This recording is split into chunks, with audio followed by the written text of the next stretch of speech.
प्रिय भक्तों, हिंदू पुराणों और ग्रंथों के अनुसार सृष्टि के आरंभ काल से ही इस पृथ्वी लोक पर जीवन चक्र चला आ रहा है।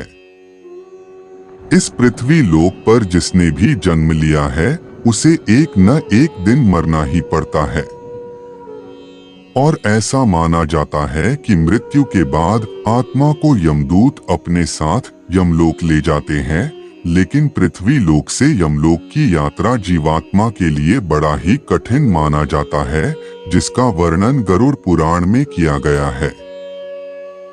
गरुड़ पुराण के अनुसार मृत्यु के बाद जीवात्मा को यमलोक के मार्ग में कई प्रकार के बाधाओं का सामना करना पड़ता है और इन्हीं बातों में से एक यमलोक के मार्ग में पड़ने वाली वैतरणी नदी। ऐसा माना जाता है कि पुण्य आत्मा तो इस नदी को बड़े ही आसानी से पार कर जाते हैं, लेकिन पाप आत्मा को इस नदी में कई तरह की यातनाओं का सामना करना पड़ता है। आज की इस वीडियो में हम जानेंगे कि वैतरणी नदी किस प्रकार है और पापी आत्माओं को यहाँ किस प्रकार की यात्राओं से होकर गुजरना पड़ता है। गरुड़ पुराण के धर्मकांड के प्रेतकल्प अध्याय में वर्णित कथा के अनुसार एक दिन पक्षीराज गरुड़ श्रीहरि से पूछते हैं कि हे प्रभु, मृत्यु लोक और यमलोक के बीच जो वैतरणी नदी स्थित है उससे जीवात्मा का क्या संबंध है और उसे इस नदी में कैसी सजा भुगतनी पड़ती है और पापी आत्मा इसे कैसे पार करते हैं। भगवान श्री हरि ने कहा कि हे गरुड़, यमलोक के मार्ग में स्थित वैतरणी नदी देखने में बड़ी ही भयानक है और जो भी पापी आत्मा मरने के बाद इस नदी से होकर गुजरती है उसे बड़ा ही भयभीत कराती है। यह महाभयानक नदी रक्त रूपी जल से परिपूर्ण है। इतना ही नहीं, यह नदी मांस कीचड़ से भरी हुई है। यह नदी पापी जीवात्मा को देखकर कई तरह की भयानक स्वरूप को धारण कर लेती है। पापी आत्मा को नदी में प्रवेश करते ही इस नदी का रक्त रूपी जल पात्र में रखे घी की भांति तुरंत खोलने लगता है। इस नदी का रक्त रूपी जल कीटाणुओं एवं वज्र के समान सूंड वाले जीवों से व्याप्त है। साथ ही इस नदी में घड़ियाल, मगरमच्छ तथा इनके ही जैसे अनेकों हिंसक और मांस भक्षण जलचरों से भरी हुई है। और नदी में जैसे ही पापी आत्मा का प्रवेश होती है वे 12 सूर्य के गर्मी के समतुल्य तपने लगती है। उससे उस महाताप में पापी चिल्लाते हुए करुण विलाप करने लगता है। ताप के कारण पापी आत्मा अपने को पुकारने लगता है और जब कोई उसके पास नहीं आता तो वे भयंकर गर्मी में इधर उधर भागने लगता है। और जब ताप उससे बर्दाश्त नहीं होता तब वह दुरात्मा उस भयंकर रक्तरूपी जल में डुबकी लगाने लगता है।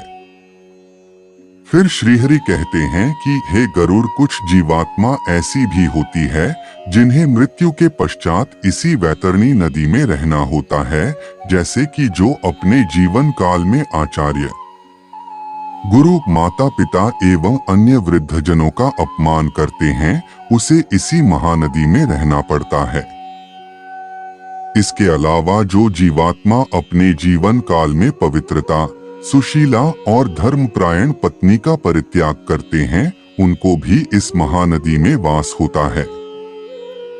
साथ ही जो जीव आत्मा जीवित रहते हुए अपने स्वामी, मित्र, स्त्री, तपस्वी, बालक एवं वृद्ध का वध करते हुए इसी महानदी में गिरते हैं।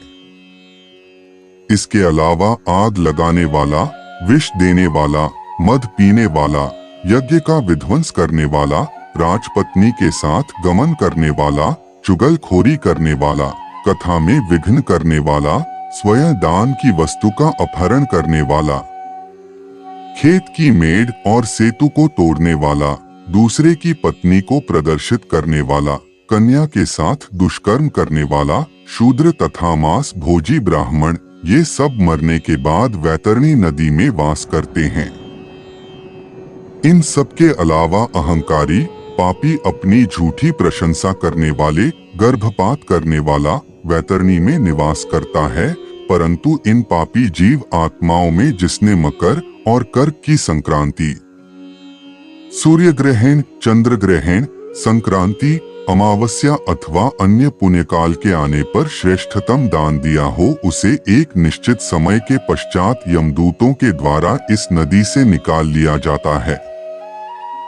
इसलिए प्राणियों को चाहिए कि वे जीवित रहते दान कर्म और धर्म का संग्रह करें। इसके अलावा जो जीवात्मा जीवित रहते हुए ब्राह्मणों को गौदान करता है उसे इस नदी की यातनाओं से मुक्ति मिल जाती है। इसलिए हिंदू धर्म में मृत्यु से पहले गौदान कराया जाता है। ऐसा माना जाता है कि गौदान करने से मनुष्य उसी गाय की पूंछ पकड़कर उस वैतरणी नदी को पार करता है और उसके सुकर्म के प्रभाव से पारलौकिक सुख की प्राप्ति होती है। इसलिए दोस्तों, मनुष्य को चाहिए कि वह अपने जीवन काल में अधिक से अधिक धर्म का संग्रह करें, जिससे कि उसे मृत्यु के बाद किसी तरह का कष्ट न झेलना पड़े। तो भक्तों, जानकारी अच्छी लगी हो तो अपने मित्रों के साथ शेयर कीजिए और इस वीडियो को लाइक करके चैनल को सब्सक्राइब जरूर कीजिए।